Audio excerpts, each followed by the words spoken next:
Hey everybody, what are you grateful for? And as you reflect on 2018, what is it that you are thankful for and the people that matter to you? I want to share something really amazing, which was the New Year's Evolutions event, which I just went to last night. Now, 2 years ago, my friend Blake Fleischacker, fellow speaker, fellow TEDx speaker, invited me to this event. He said, "Bob, you have to come." And he sent me several videos, messages to make me come, and I went. And I went to the event, and it was an amazing event. I learned so much. It was fantastic. The whole idea of thinking about gratitude and thank yous, reflecting on your life. And I want to share some stuff of what happened. 2 years ago when I went, I had a very cathartic experience, and I even shared, basically the gist was to go through your year of everything you've learned and what you've done, and then try to evolve from that experience, from that reflection. And so what happened was I looked through my highs and lows. So one of the things we do is you look at your entire year, right? You start to write out all the different things that happen each month, and I kind of scroll through my phone and my pictures to figure things out. And I started identifying the highs and lows of my year. And pretty soon, I remember things that I'd totally forgotten.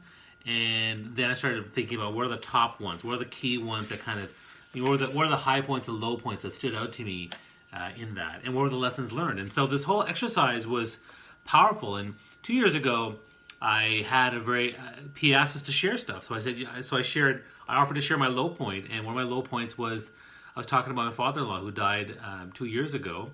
And I broke down in it because I said that it's been 7 months since he died, and it still upsets me. And it was really a powerful moment. And so last year I wasn't able to go, but this year I decided to go again, and an opportunity came, so I decided to go.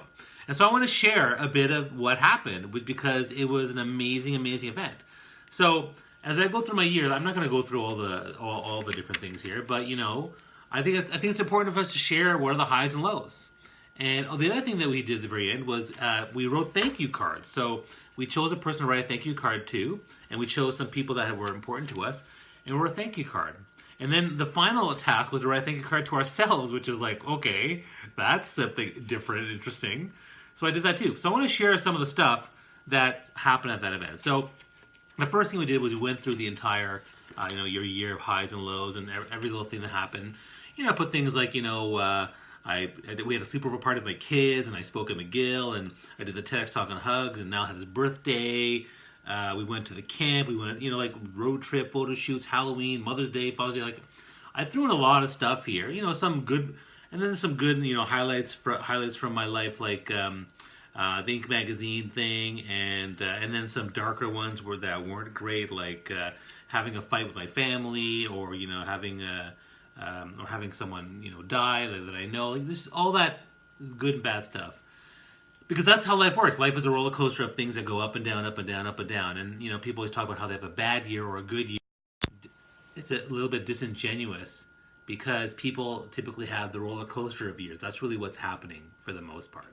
So I thought I'd share actually the low points and then the top of the high points. So the low points of my year in 2018 was I decided to end the Biggest Winner Weight Loss Challenge, which I realized wasn't working for me. I was trying my health journey, and I came to the conclusion that it's not going to work. I need to do something else, and that was kind of a low point for me, but it was a good decision to make. The other one, of course, is when Ananda lost her job. That kind of rocked us to try to figure out what are we going to do next, how are we going to navigate this. I also had some issues because I was trying to launch my speaker mastermind, and it kind of failed a couple times, and I just felt bad about that, so that was not good. And then I think the other one was, my a really tough one was my friend, my former student, my fellow team member for DYPB, Francesca, died, and that also was really awful and something that was a challenge. But from that, what were the lessons learned? One of the lessons is rejection is just redirection. So you get rejected, you then redirect and figure out another way to go around that. Number two, failure is something that happens, so you have to find to fail forward and turn that failure into some sort of opportunity. The other thing I learned is that gratitude, which I mentioned in a previous post, gratitude happens in both good and bad times. So you got to be grateful for both those times. And the other thing that I realized is patience is profound. If you are willing to have the patience and just stick to it and be consistent, you will have better results, and you just got to keep swimming, just keep swimming. Now, in terms of the highs, the things I mentioned one was Haste Hustle, I spoke in front of 2,000 people at the same thing that Gary Vaynerchuk was speaking at. That was a big highlight for me personally, professionally. I probably gave one of the best talks of my life, so I love that. Speaking in Poland and spending time with one of my good friends, Yvonne from Germany. We had an amazing time and taking in all the culture and all the amazing stuff that happened there. I just had a really amazing conversations. It was just a really, really good trip.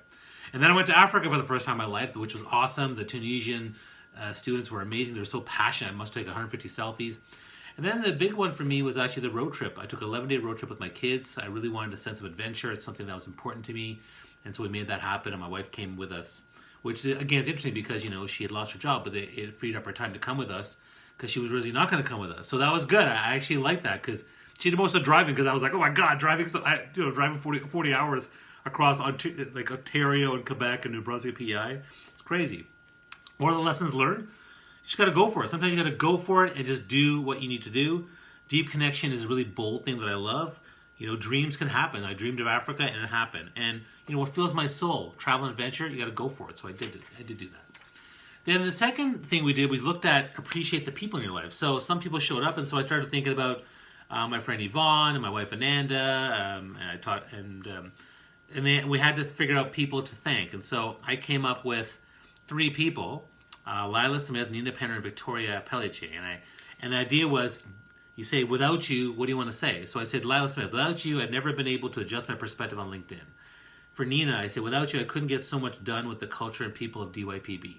With Victoria, I said, I'd missed the chance to dive into so many life lessons and deep conversations. And then he asked us to text people. So I texted some of these people, say, hey, thanks for being, just want to say thanks. And people responding back like, what are you talking about? What's going on? And it was great. It was actually really fun to do that. I totally enjoyed that aspect. And then finally he said, why don't you write some thank you cards? And so I'm just going to, I'm just going to do it. I'm just going to share the thank you cards. One thank you card is for my friend. The other thank you card was to myself. And, okay, maybe this is, I don't want to be so self-serving, but I just think it's really cool to do this exercise. So this card is for my friend Lila. She's a LinkedIn friend. She was speaking at DYPB 18. She's a really great connection. And I wrote this to her. I said, Dear Lila, thank you for so many things. Being available and accessible, your love and generosity, making my LinkedIn life one of love, for loving my daughter Raya, because she's a big fan of hers, for giving me so much insight, for helping me create opportunities. I'm truly grateful for our connection. You are a huge highlight of my 2018 love, Bobby. And then I wrote a cheesy little poem, but I said, through sun or rain, plus joys and pain, I love your light to help me fight. I'm with you to the end for my new loving friend. So that's the card I wrote for her. And then the other big one is the one he wrote to myself. Before I finish that one, I also want to throw in the fact that Blake has this amazing poem called Unconventional Gratitude. And I recommend you all take a look at this or ask him for it. Maybe I'll read another time, but it's an amazing thing about gratitude and how, he gives some great tips on what you should do about that. So, I hope and if you've been with me so far, this long video, I do appreciate you sharing this with me and spending time with me on this, because this is something that's important to me. I think it's a great event, and I also would challenge you to do the exact same thing. I would say, why don't you reflect on your year, then think about the low points, the high points, what did you learn from each one, figure out the top 5, 10 people in your life that meant something to you, and then send them a nice text or send them a nice thank you card, and, I think it's a fantastic, fantastic thing, and I love what Blake's doing with this. He's doing it every year, and it's inspired me. So the last thing I want to share is the card I wrote to myself. And it's a very weird thing to do. He gave us a lot of time to figure this out. What do you want to say to yourself?